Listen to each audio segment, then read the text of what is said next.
Hello, my name is Kathy, and today I will be discussing how to use homeopathic remedies on ailments, continuing with esophagus, stomach, and duodenum ailments that continue with the letter I.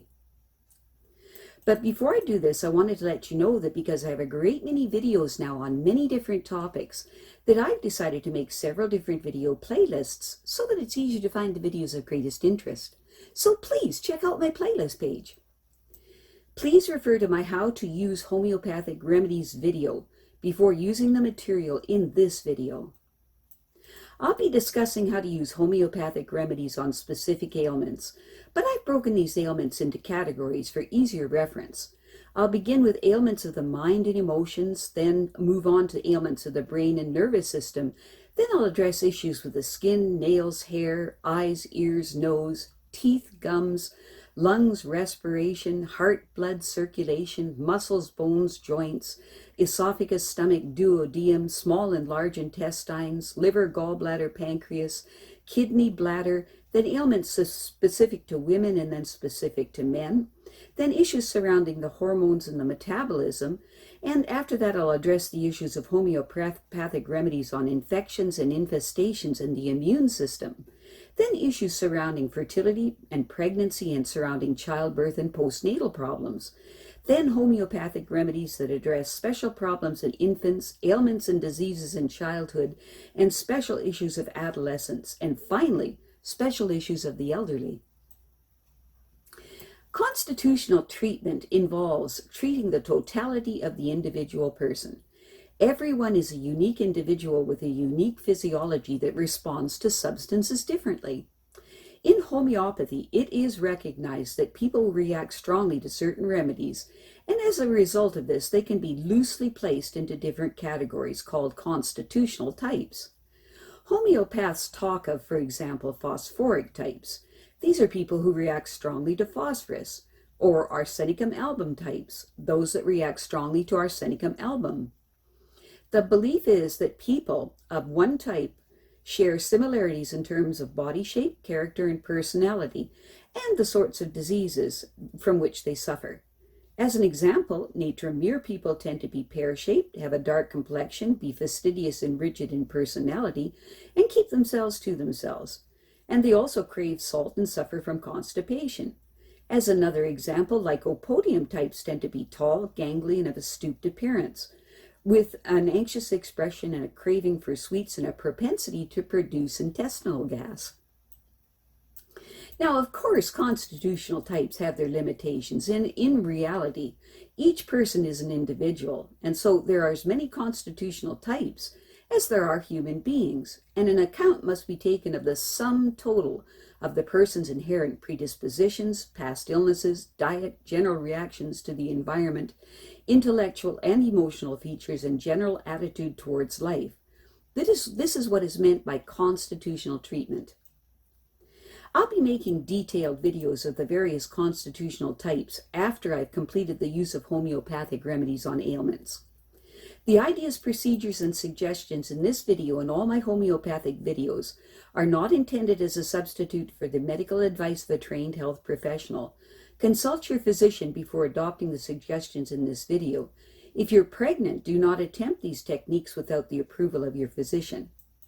So, let us continue with learning how homeopathic remedies can help with esophagus, stomach, and duodenum ailments that begin with the letter L, I should say. The digestive process begins in the mouth and continues in the stomach and duodenum. Food is rhythmically squeezed down the esophagus, which is a muscular tube about 10 inches long, past a one-way sphincter or valve and into the stomach. Usually food stays in the stomach for 3 or 4 hours, then enters the duodenum through another one-way sphincter. But a fatty meal can slow the process down, just as great stress can speed it up.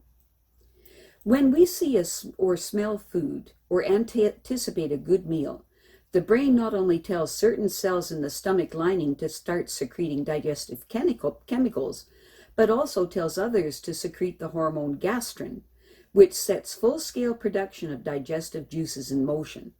The most important chemicals produced by the stomach are hydrochloric acid and the enzymes pepsin and lipase.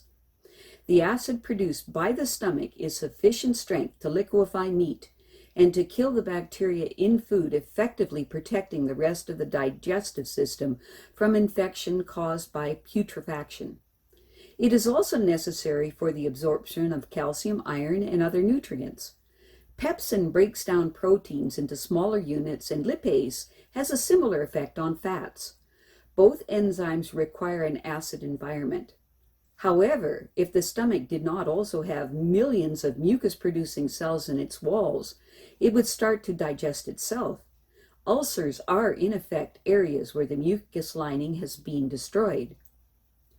Although the stomach mostly secretes substances that break food down, it also absorbs small molecules such as water, salt, vitamin B12, and alcohol, and feeds them into the bloodstream. Once in the duodenum, semi-digested food is made alkaline and further broken down by secretions from the pancreas, and any untreated fat in it is emulsified or broken down into very small droplets by bile from the gallbladder.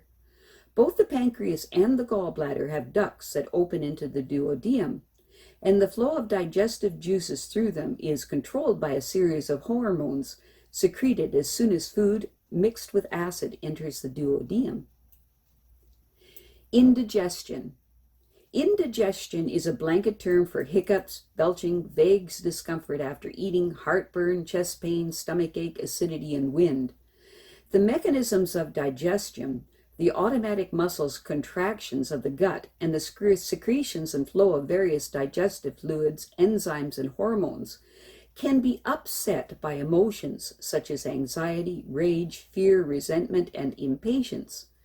They also become less efficient as we get older, and they can be aided or hindered by the kind of foods we eat. Citrus fruits, fruit skins, cooked cabbage, tomatoes, onions, cucumbers, beans, legumes, nuts, bread, pork, spices, wine, fizzy drinks, and rich fatty foods are all quite difficult to digest and cause flatulence unless eaten in small quantities. Tea, coffee, and refined carbohydrates also interfere with stomach functions. Eating too much at once, eating too quickly, or swallowing air while eating also causes indigestion. Pregnancy, smoking, constipation, and obesity also reduce digestive efficiency. Most minor indigestion problems are amenable to the self-help measures that follow. However, if indigestion is long-standing and chronic, constitutional homeopathic treatment is recommended. Over-the-counter antacid preparations may give temporary relief, but they should not be taken on a regular basis. Nor if you suffer from high blood pressure, kidney disease, kidney stones, or any form of intestinal bleeding. If digestive problems do not seem to be related to any of the factors already mentioned, or if digestive patterns change over a period of 1 to 2 months without obvious reasons, see your doctor. If indigestion is accompanied by vomiting with blood in the vomit, call 911 and give Phosphorus 30C every 5 minutes for up to 10 doses. If there is agonizing pain radiating towards the back, with or without vomiting, see a doctor within 2 hours. Specific remedies. To be given every 10 to 15 minutes for up to 7 doses during acute attacks. The stomach feels full of wind even after eating the plainest of food, and belching gives some relief, and the digestive system seems slower than usual, with a faint burning sensation in the stomach that goes through to the back, and a craving for fresh air. Use Carbo Veg 30C. For heartburn that happens a half hour after eating, with painful retching that leaves a putrid taste in the mouth, and the attack is brought on by too much food, too much alcohol, or too much work, and the person is irritable, use Nux 6C. If the attack is brought on by rich food and it begins 2 hours after eating, with the attacks worse in the evening, and there is a feeling of pressure under the breastbone, with a pounding heart and a bad taste in the mouth, and the headache around the eyes, and nausea with or without vomiting and weepiness, use Pulsatilla 6C. For heartburn after food intake that is worse in the small hours of the morning, and the stomach feels as if there is a stone weight in it, and the person retches and vomits until exhausted, then feels chilly and restless, but better for warmth, and small sips of water, a peptic ulcer is suspected. Use Arsenicum 6C. For a feeling of a heavy stone in the stomach, and the feeling comes on soon after food intake, with heartburn, nausea, and faintness, and the mouth fills with a bitter-tasting fluid, which is called water brash, and the person gulps down cold drinks and feels worse for pressure or the slightest movement, but better for lying on the back. Use Bryonia 6C. If the stomach is full of wind, with a bloated feeling not relieved by belching, and there has been a recent loss of body fluids, such as sweat, blood, or semen, and the person is sluggish and apathetic and feels worse at night, and the stools have a chopped egg appearance, use China 6C. If the indigestion comes on 1 or 2 hours after meals, although it can be delayed by eating again, with a foul taste in the mouth, and the stomach feels blocked up, and cold drinks make things worse, with an urge to pass stool that is ineffectual, and the person tends to be forgetful, a peptic ulcer is suspected. Use Anacardium 6C. If there is a lot of belching, especially after sweet food, with alternating constipation and diarrhea, and a fluttery feeling in the stomach, a suspected peptic ulcer could be the culprit. Use Argentum NIT 6C. If there is a sudden empty feeling in the stomach, especially in the evening, that is relieved by eating, and there's a craving for pickles and acid foods, and the tongue is white-coated with a sour taste in the mouth, and a lot of flatulence and tenderness over the liver, and the person is nauseated by the smell of food, but feels better lying on the right side, use Sepia 6C. For heartburn and the stomach is bloated and full of gas, and the person quickly feels full even when hungry, mainly because food causes almost instant indigestion, and the discomfort is not relieved by belching, and there is constipation, a peptic ulcer is suspected. Use Hycopodium 6C. For a burning sensation in the chest, with a craving for ice-cold water, which is vomited up as soon as it becomes warm in the stomach, it is likely a peptic ulcer. Use Phosphorus 6C. For burning hunger pangs that are relieved by food or hot drinks, especially milk, but soon followed by indigestion, and the person is nauseated by sweet things, a suspected peptic ulcer might be the culprit. Use Graphites 6C. For nausea and vomiting after drinking beer, with a feeling that all digestive processes have stopped, and the stomach is distended and painful in a particular spot, it is likely a peptic ulcer. Use Bichrom 6C. Self-help. Relax or meditate or contemplate for a few minutes before you eat. Eat calmly, sitting down, and try to relax for at least 30 minutes after eating. Avoid late night eating and foods that particularly upset you.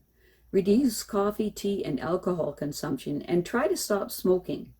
If flatulence is the main problem, steer clear of lentils, onions, cabbage, and things of this nature, and try cooking your food with cumin, aniseed, or ginger. If the stomach is not producing sufficient hydrochloric acid, there are acid-containing supplements available. However, these should only be taken under the direction of your doctor. I have a great many videos now on many different topics, and so I've decided to make several different video playlists so that it's easy to find the videos of greatest interest. So please check out my playlist page. Well, that's it for now. To stay up to date with my latest videos, make sure to subscribe to this free YouTube channel by clicking the red subscribe button right below this video. Take care.